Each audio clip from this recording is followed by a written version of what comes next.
China has launched large-scale military drills in the waters around Taiwan to deter the self-governing island from seeking independence. The Chinese Army, Navy and Air Force sent planes and 19 warships to surround Taiwan in a drill aimed at practicing a total air and sea blockade of the territory. China escalates its operations around Taiwan, showcasing a formidable display of force. The Chinese military also deployed hypersonic anti-ship missiles in what analysts say is a signal to the U.S. against any potential interference.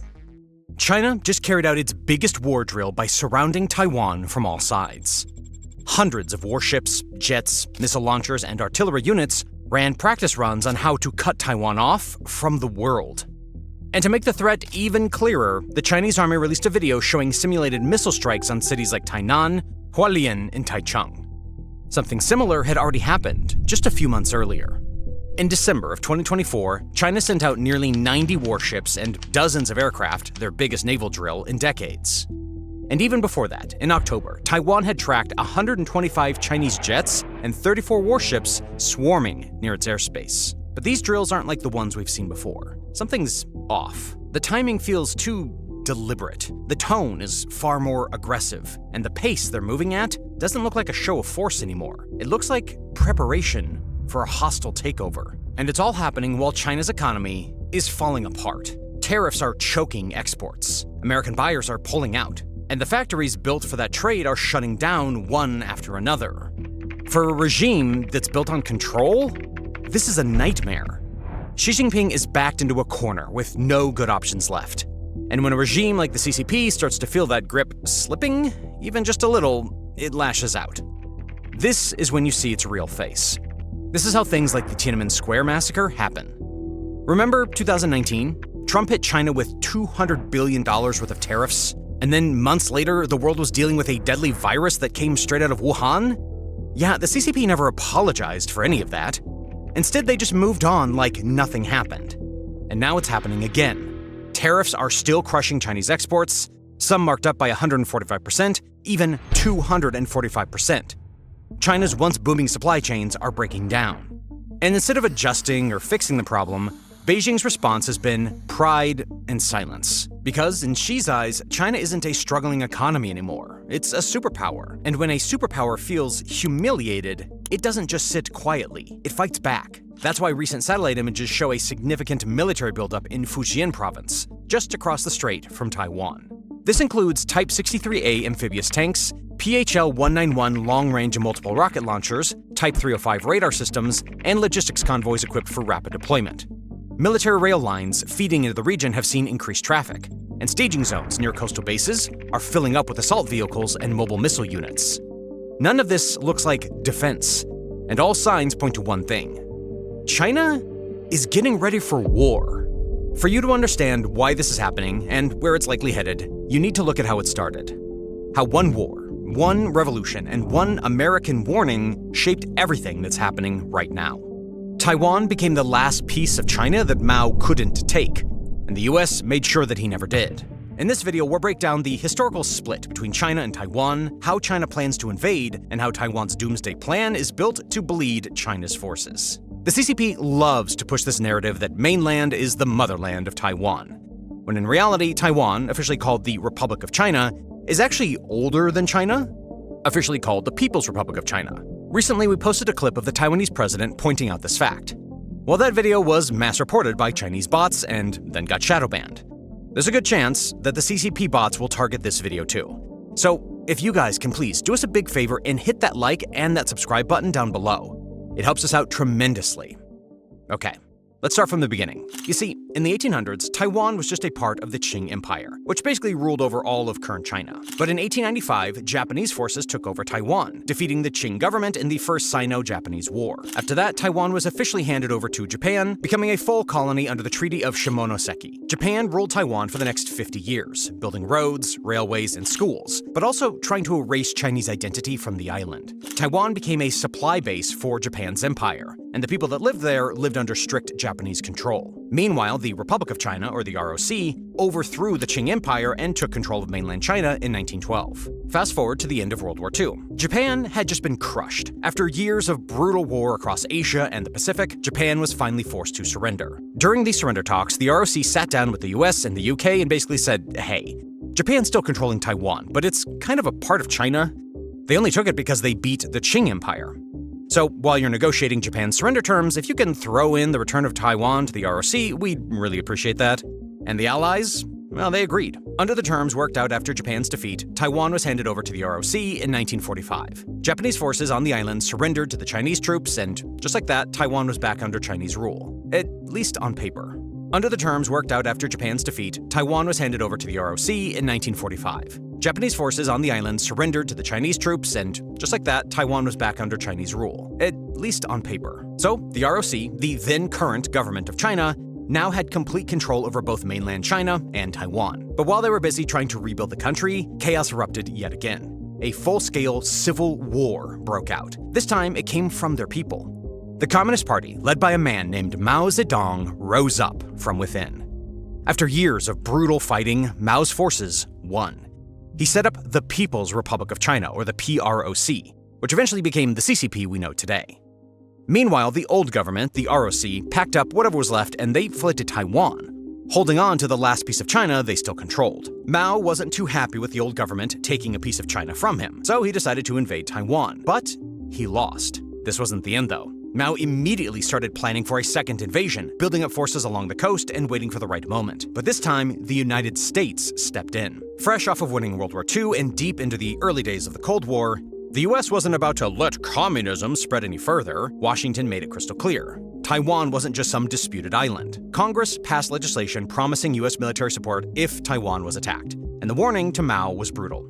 If you try, we'll nuke China. That threat stopped everything cold. Mao backed off. But that's when China realized that if they ever wanted to be taken seriously as a superpower, they needed nuclear weapons of their own. Good old mutually assured destruction. No one wins, but everybody's too scared to start. Even with the risk of nuclear war hanging over them, China never stopped dreaming about Taiwan. Mao tried and failed. And now it's Xi Jinping's obsession to finish what Mao couldn't. To drag long-lost Taiwan back under Beijing's grip and carve his name into Chinese history forever. The only difference is that China isn't weak anymore. It's not the broken country that it was back then. Now they have nukes. Now they have one of the most powerful militaries on Earth.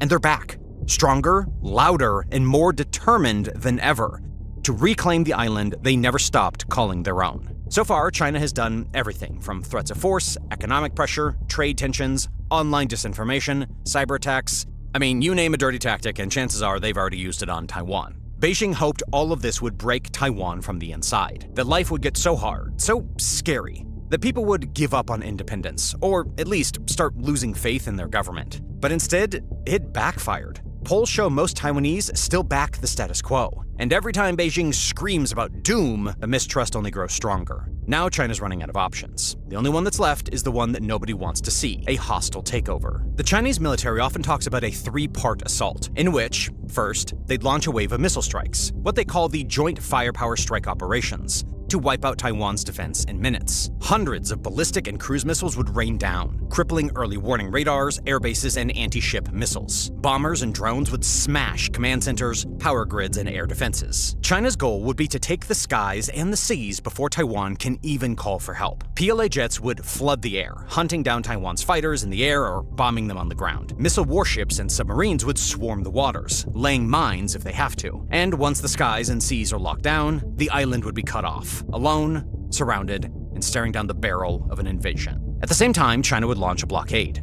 PLAN warships and Coast Guard vessels would move in to seal off Taiwan's major ports, Kaohsiung, Taichung, and Keelung, and patrol the strait non-stop. They'd board or turn back any ship carrying fuel, food, or weapons.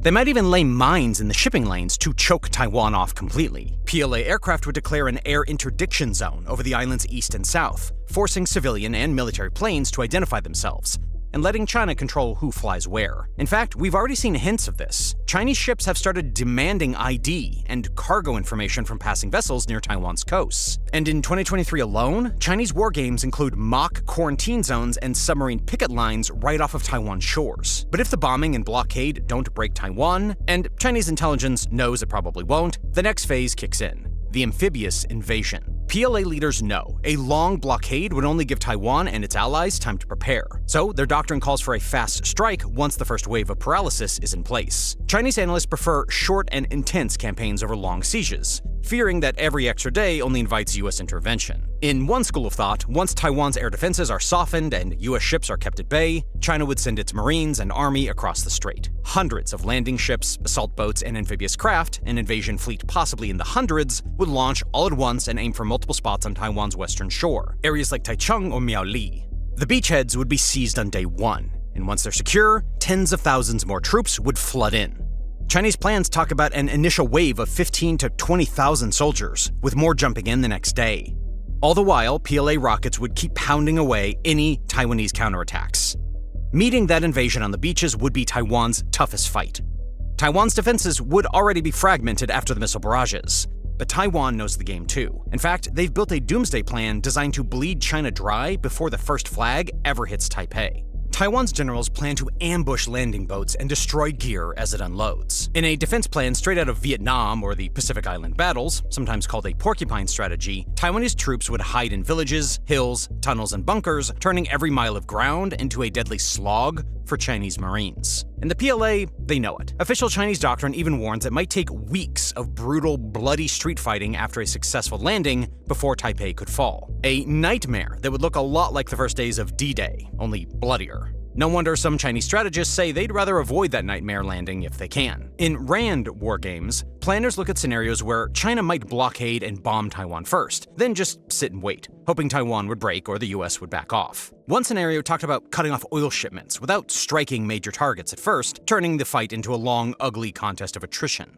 In reality, if China moved to invade or blockade, the US and Japanese forces would be racing to the region. But China's gamble is that time wears everyone down. Analysts point out that in a long contest, both navies and air forces age fast. China is betting it can endure the waiting game better than the US, and weaken American options without ever firing a shot. We've already seen China test run this kind of strategy. In 2023 and 2024, Beijing quietly blocked its own tourists from visiting Taiwan. It weaponized fake food safety warnings and bogus COVID rules to choke off business ties. It picked off Taiwan's diplomatic allies one by one, leaning hard on countries to cut ties and bow to Beijing. Meanwhile, Chinese and North Korean hackers target Taiwan's government, military, banks, and power grids every single day. Taiwan's own authorities say that they're getting hit by millions of cyber attacks every month. And to be real, there's a very high chance the CCP has already infiltrated Taiwan's systems. They've hidden malware, planted backdoors, and are just sitting there, quietly, undetected, waiting, because the goal isn't to wreck things immediately. It's to sit in the dark until the perfect moment comes. The United States learned it the hard way in 2020. During the SolarWinds attacks, hackers broke into US government networks, but didn't launch any big attacks right away. They just sat there for months, gathering intelligence, waiting for the right time. Same thing in Ukraine. Russian hackers planted malware inside of Ukraine's power grids long before the blackout attacks actually started. They waited, and when the moment came, they just flipped the switch. That's how it would start, silent, invisible, before the first bullet is fired or the first missile even leaves the ground. Taiwan knows this won't be a fair fight, and they know they can't afford to wait and react. The real question is, what's Taiwan actually doing to stop it? Since around 2016, the Taiwanese government has shifted hard towards a new playbook, something they call the overall defense concept, or just the porcupine strategy. Instead of wasting time trying to match China's massive armies, navies, and air force, which would be suicide, Taipei has poured its resources into smaller, mobile, and hidden weapons. Things that can survive the first wave of attacks and still hit back hard. For example, Taiwan has stockpiled a huge number of ground-launching anti-ship missiles, long-range ship killers like the Tsangfeng 2 and the hypersonic Hyungsung 3. Instead of keeping them out in the open, they've hidden them in the mountain tunnels and mounted them on mobile launch trucks, missiles that can pop out, fire, and vanish before China even knows what hit them. The idea is simple. If China tries to land troops, Taiwan won't meet them at the beaches. Taiwan will kill kill them at sea. And they're not stopping there. Taiwan is already mass-producing an extended-range version of its best missiles. So if things go really bad, they can reach deep into the South China Sea and start blowing holes in Chinese fleets before they even get close. Similarly, Taiwan's fighter planes would be kept dispersed in underground shelters or hidden on civilian airfields, so they could survive an initial missile barrage. The island has even tested civilian highways and regular roads as makeshift runways, ready to launch fighters if bases get destroyed. Air defenses are drilled constantly. During last summer's Han Kuang exercises, Taiwan rolled out mobile Patriots and Tiancong SAM units around key targets, launched interceptor rockets, and practiced intercepting mock missiles aimed at airports and ports. The idea is to have a distributed defense. Instead of stacking all planes at one base, you scatter mobile launchers, radars, and vehicles everywhere. So even if China hits hard, there's always something left to fight back with. On the ground, Taiwan plans to use every local advantage. Guerrilla-style fighting and militias are a big part of the plan. The Taiwanese public would be in an all-hands-on-deck situation. Police, firefighters, farmers, and workers all taking up roles once an invasion starts. Taiwan's doomsday plan would kick in almost immediately. Within a few hours, the island would transform into one of the most heavily armed fortresses on Earth. Every street, every alley, every town ready to fight. In fact, Taipei's government has already staged large-scale civil defense drills called one-on exercises, where civilians practice moving to shelters, first responders simulate blackouts and fires, and roadblocks are set up to slow an enemy advance. They are reviving reserve forces and militia training. Last year's exercises, for the first time, included female reservists being called up to learn field tasks. A central idea is to hold out until help arrives. Taiwan calculates it might get, at most, a few weeks of warning, and then it would switch to wartime footing and mobilize its 1.5 million reservists to man second-line units. Top Taiwanese commanders have even said publicly that the entire society must be prepared to resist siege conditions, stockpiling fuel, medicines, and food in anticipation of a blockade. Militarily, Taiwan is also moving away from old Cold War thinking. They still keep older tanks and destroyers, but even Taiwan's own analysts warn that big, heavy systems are vulnerable. Critics say Taiwan has over-invested in large conventional weapons, heavy ships, aging jets, at the expense of smarter asymmetric capabilities. And in a real war with China, every wasted dollar could mean losing real lives. In response, Taiwan's new defense plans focus a lot on small, fast-moving targets: missiles, boats, rocket artillery, drones, and sea mines. For example, Taiwan's Navy is adding small missile corvettes instead of wasting money on expensive destroyers. And the Army is shifting towards more truck-mounted rocket launchers. One proposal even calls for building mobile missile silos inland to fire coast defense missiles. For the air, the focus is on quantity and dispersion. Radar warning aircraft stay low profile, while dozens of mobile surface-to-air missile, SAM, batteries roam the island at all times. Taiwan knows it can't stop a full volley of Chinese rockets with interceptors alone. So instead, it's aiming to spoil Chinese air dominance. Make it messy, make it costly, using cheaper mobile SAMs scattered across the island. In short, Taiwan is trying to be a moving target. Hard to find, harder to kill. But no matter how good the plan is, everyone knows one thing: Taiwan can't win this alone. A cornerstone of Taiwan's plan is that any war will depend on outside help. Taiwan's government and defense thinkers are clear that the US, and to a lesser extent, Japan, are crucial. The Taiwan Relations Act obligates America to provide arms. And over decades, the Pentagon has shipped Taiwan everything from Patriot missiles and F-16 jet upgrades to submarines and attack drones. Still, analysts warn, in most war games, Taiwan can't hold out long enough by itself. If the first wave of Chinese missile strikes goes Beijing's way, Taiwan would be left defending itself with hidden infantry, rocket trucks, and whatever mobile forces survive. That's why US help has to come fast. Cruise missiles, bombers, carrier strike groups. Without it, Taiwan risks getting ground down to surrender. Allies like Japan are also stepping up. After decades of post-war pacifism, Japan now plans to double its military spending by 2027. They're buying strike missiles similar to US Tomahawks so they can hit Chinese launch sites if war breaks out. Last year, Washington and Tokyo even drew up joint plans to base US rocket launchers, HIMARS, and others on Japan's southern islands, ready to fire at Chinese forces moving around Taiwan. In wargame after wargame, the US-Japan-Taiwan alliance eventually defeats the Chinese invasion in most outcomes, but only at a devastating cost. A big CSIS simulation ran dozens of scenarios and found Taiwan held on with Allied help in almost all cases. But it came at a horrific price. US and Allied losses counted in dozens of sunk ships, hundreds of downed aircraft, and tens of thousands of casualties on all sides. Taiwan itself would suffer massive damage, with its economy and infrastructure devastated. And Beijing knows this too. Even if China fails to take Taiwan, a brutal war could still destabilize the CCP's grip on power. That's why many recent PLA war games are more cautious, treating a full-scale invasion as a last resort, and focusing instead on limited strikes, blockades, and shows of force. But if push comes to shove, Taiwan is ready to make the war so brutal, so ugly, that nobody wins. YouTube just dropped a mind-boggling announcement. It is paying creators $64 million per day. Why? Well, because YouTube doesn't have enough creators. That is why you see videos on your homepage that have less than 1,000 views, like this one. Now, of course, that doesn't mean everyone should start a channel, but if you have ever wondered about starting a YouTube channel, or a faceless YouTube channel like this one, well, now's the perfect time. YouTube is paying creators millions every day, and it's pushing newer, smaller channels now more than ever. But I'm sure many of you have questions on how to get started and how to grow a channel. We get questions in our email all the time from some of you guys. So that's why we've decided to put all of our YouTube advice into one training bootcamp for the low, low price of completely free. So, if you're someone interested in starting your own YouTube channel, you can sign up for this bootcamp by clicking on the link in the description or on the screen.